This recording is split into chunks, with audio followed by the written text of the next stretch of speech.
자, 오늘 여러분들과 나눌 말씀은요, 7장 말씀이 되겠습니다. 주제는 14만 4천과 셀 수 없는 큰 물이, 이런 내용이 되겠습니다. 이 7장 말씀은 매우 절묘하게도 또 흥미롭게도 6번째 이인과 7번째 이인 사이에 삽입이 되어 있습니다. 정상적인 글쓰기는 아닙니다. 정상적으로 글을 쓰려면 6번째, 7번째 연결되고 그 다음에 끝으로 이렇게 이어서 그 글을 써야 되는데, 이 7장은 6번째와 7번째 사이에 삽입이 되어 있어요. 이렇게 시작하죠. 내가 보니 6째 인을 떼실 때에, 이렇게 시작하죠. 그런데 이제 심판이 쭉 이어지고, 그 다음에 15, 16절에 보면 땅의 임금들과 왕족들과 장군들과 부자들과 강한 자들과 모든 종과 자유인이 굴과 산들의 바위 틈에 숨어 산들과 바위에게 말하되 우리 위에 떨어져 보좌에 앉으신 이의 얼굴에서와 그 어린 양의 진노에서 우리를 가리우라. 그리고 나서 17절에 그들의 진노의 큰 날이 이르렀으니 누가 능히 서리요 하더라. 여기 6번째 20반이 내용이에요. 그리고 8장으로 넘어가죠. 1절에 보면 뭐라고 되어 있습니까? 7째 인을 떼실 때에, 이렇게 되어 있죠? 예. 그러니까 이 8장 1절과 6장 17절 사이에 7장이 딱 들어가 있는 거예요. 사실 말씀드린 것처럼 이런 형식은 정상적인 글쓰기가 아니에요.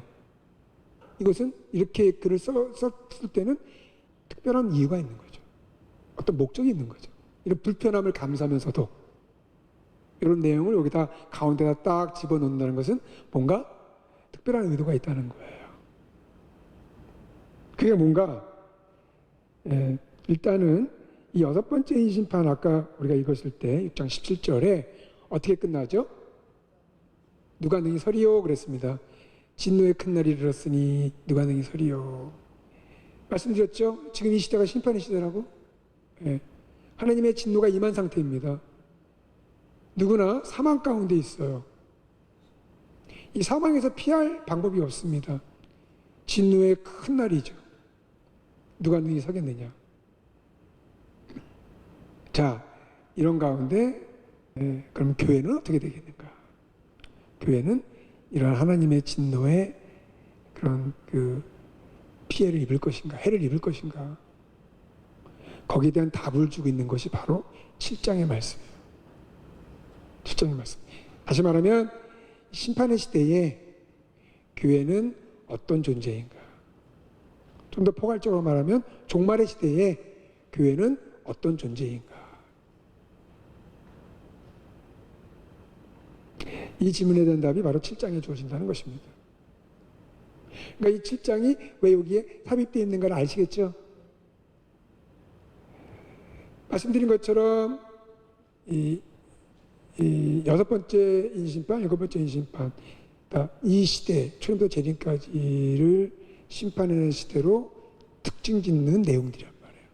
그 가운데 7장이 딱 끼어있다.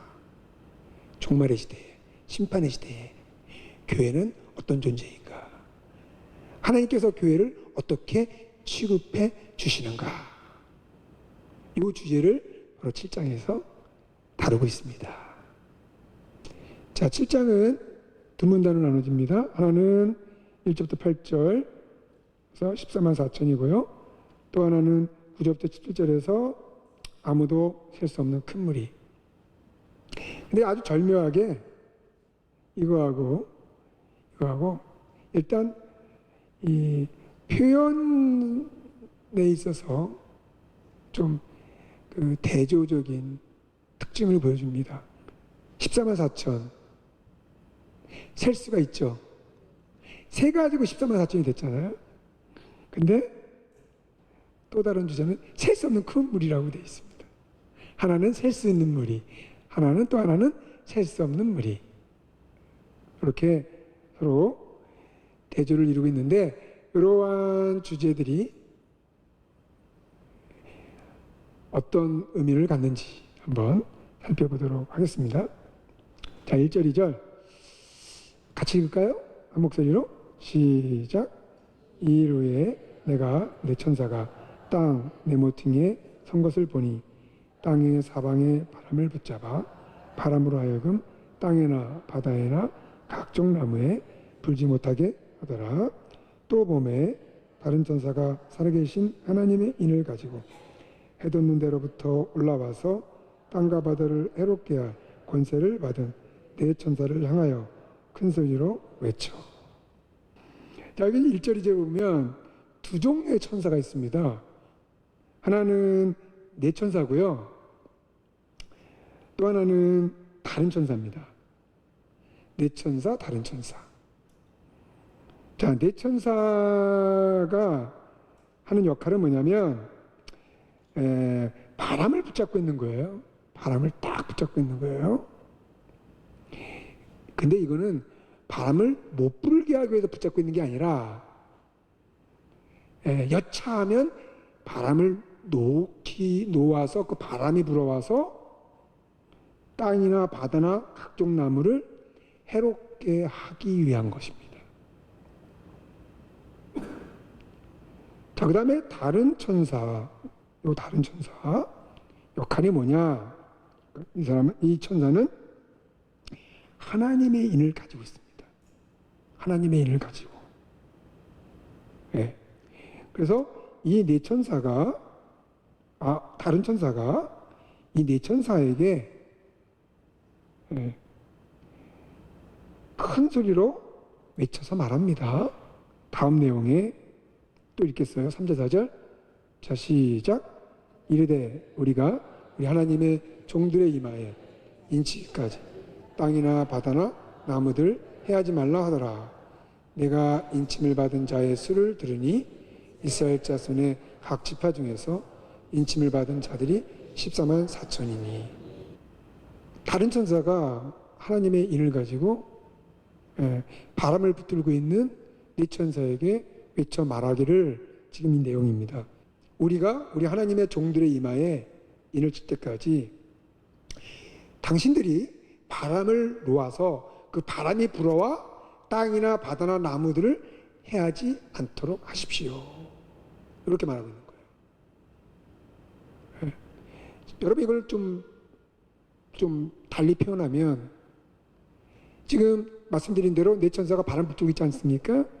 바람을 놓게 되면 그 바람이 불어와서 땅이나 바다나 나무들 해하게 하게 될 텐데, 그렇게 되면 많은 사람들이 그 바람으로 인하여 해롭게 될 거 아니겠습니까? 사람들도 같이.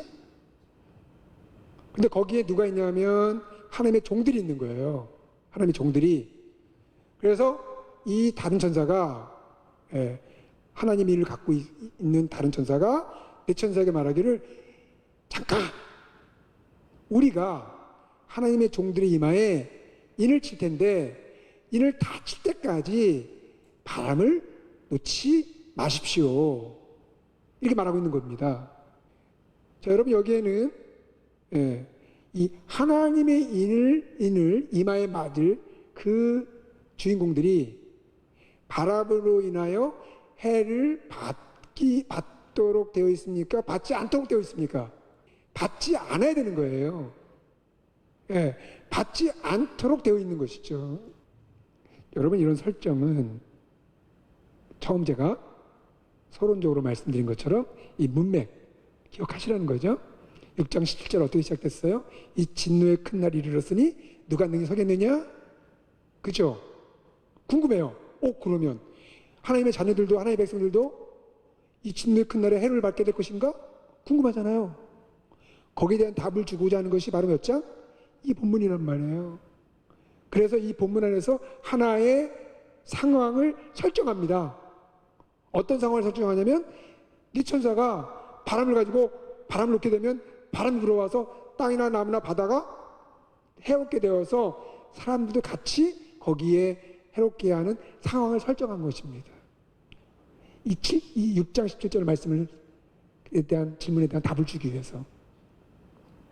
근데 그 설정의 중요한 게 뭐냐면 인을 가진 다른 전사가 와서 하나님의 종들의 이마에 인을 치는 것입니다.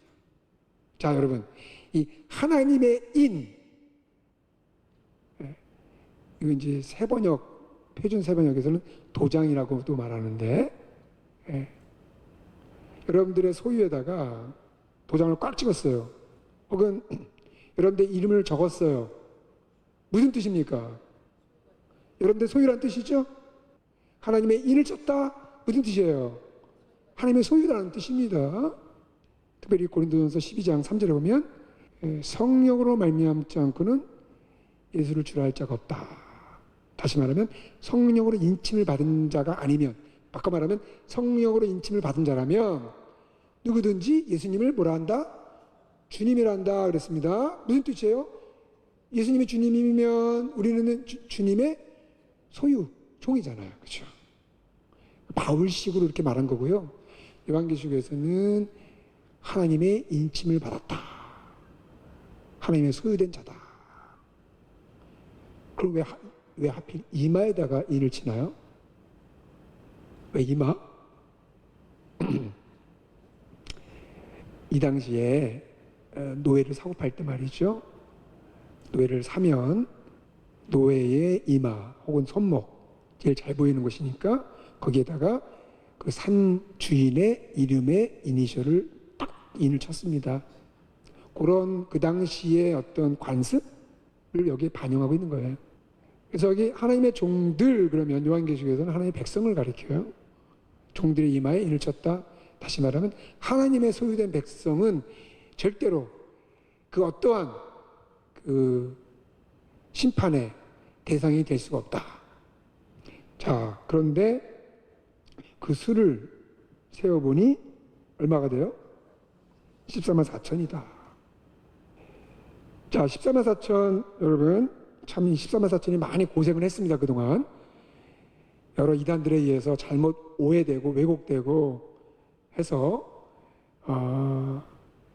어떤 자기들의 집단을 가리키는 그런 수로 많이 사용되고 왔었는데요. 문자적으로 해석을 했기 때문에 그래요. 근데 여러분, 지금까지 우리가 요한계시록은 문자적으로 해석한다, 상징적으로 해석한다. 특별히 숫자 같은 경우는 상징적 의미를 대부분 다 갖고 있어요. 자, 그러면 14만 4천은 어떤 수로 구성이 되었다고 보여져요? 그렇죠. 12 곱하기 12 곱하기 1000입니다. 자, 그러면 두 개의 12가 나왔습니다.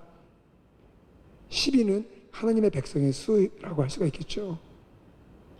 그래서 약속으로서의 구약의 백성과 그 성취로서의 신약의 백성, 거기에 1000이라는 숫자가 함께 들어가 있습니다. 이 1000이라는 숫자는 두 가지의 개념을 갖습니다. 구약에서. 하나는 군대 조직의 단위라고 할 수가 있습니다.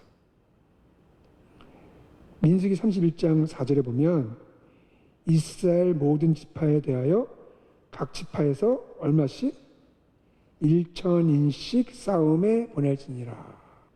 그 다음에 또 하나의 의미가 뭐냐면 완전하고 영원한 수의 개념도 있습니다. 출애굽기 30장 7절에 보면 인자를 1000대까지 베풀며 악과 과실과 죄를 용서하리라.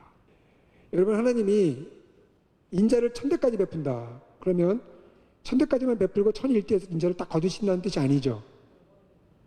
영원히 또는 완전히 베풀어 주신다는 뜻이죠. 그래서 이 1000이라는 숫자는 군대 조직의 단위이면서 동시에 완전한 수요, 영원한 수다.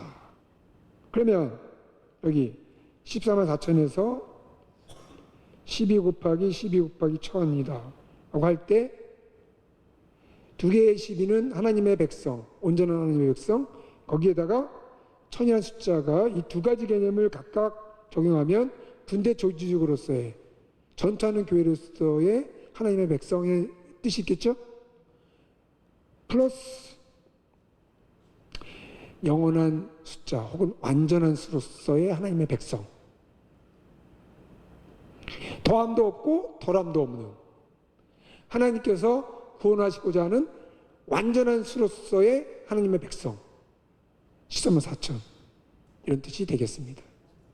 그러면 예수님을 주라고 고백하는 그 누구도 14만 4천 안에 들어오지 않았다고 말할 수가 없죠. 열심히 있고 교회 출석 잘하고 헌금 많이 내고 그런 사람들이 14만 4천 안에 들어와 있다. 또 14만 4천 안에 들어오려면 그래야 된다. 이렇게 말하면 그건 이단입니다. 이단. 네.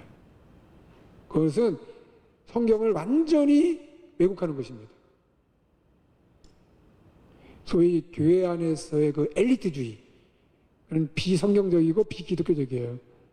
14만 4천은 누구나 예수님을 주라고 고백한다면 그 누구나 어디에 속했든지 24만 4천 안에 다 속한다고 말을 해야 되고 말을 할 수가 있습니다. 그러니까 우리가 예수를 믿다가 내가 14만 4천 안에 들어오지 못하면 어떡하지? 그렇게 노심초사할 필요가 없는 거예요. 예수님을 주라고 고백하고 주님 뜻대로 우리가 살고자 한다면 누구든지 14만 4천 안에 들어오게 되는 줄 믿습니다. 자, 여기까지가 이제 1절부터 4절의 말씀이고요. 5절부터 8절은 이 14만 4천이 어떻게 구성되는가를 각 지파마다 12,000씩 숫자를 할당하여 14만 4천을 구성하는 그 과정을 보여주고 있는 것입니다.